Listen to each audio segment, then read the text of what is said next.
Merci Madame la Vice-Présidente, chers collègues. Avant tout, permettez à la jeunesse que je suis de m'associer à l'hommage collectif rendu hier et d'avoir une pensée personnelle pour Paul Chollet dont les obsèques auront lieu aujourd'hui. Paul Chollet a œuvré toute sa vie dans son métier, dans ses mandats pour qu'Agen rayonne bien au-delà de la Garonne et j'ai une pensée pour lui aujourd'hui. Pour le plan zéro plastique, je remercie au nom de notre groupe Jérôme Guillem pour ses présentations. Bien sûr, il faut aller plus loin, plus vite et avec efficience dans notre transformation énergétique. À l'heure où la France émet moins de 1% des émissions mondiales de CO2, on doit évidemment toujours mieux faire dans un pays toutefois déjà très vertueux en comparaison de nombre de pays développés et retrouver notre indépendance énergétique mise à mal par les quinquennats précédents et actuels, teintés parfois d'idéologies décroissantes sur ce sujet.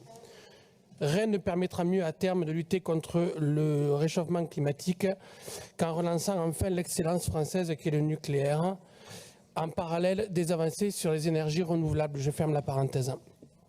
L'enjeu de la pollution au plastique nous paraît ici être une lutte objectivement transpartisane et enfin pragmatique, contrairement aux décisions prises par nos gouvernants quant à mon introduction, pour partie responsable de la crise énergétique que nous subissons.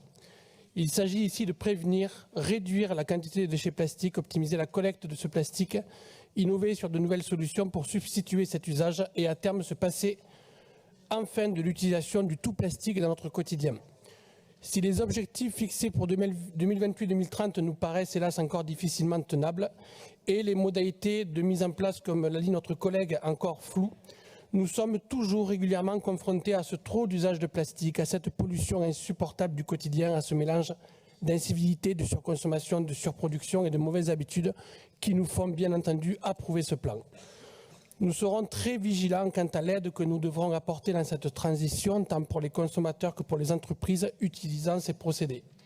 La transformation indispensable de notre société quant à la surreprésentation du plastique dans notre quotidien ne devra en aucun cas se traduire par de nouvelles taxes, de nouveaux impôts, de nouvelles charges. Aussi, nous approuvons totalement ce plan de zéro pollution plastique et nous vous aiderons à le mettre en place au fil des années afin qu'il n'engendre que des retombées positives sur notre société. Je vous remercie. Merci.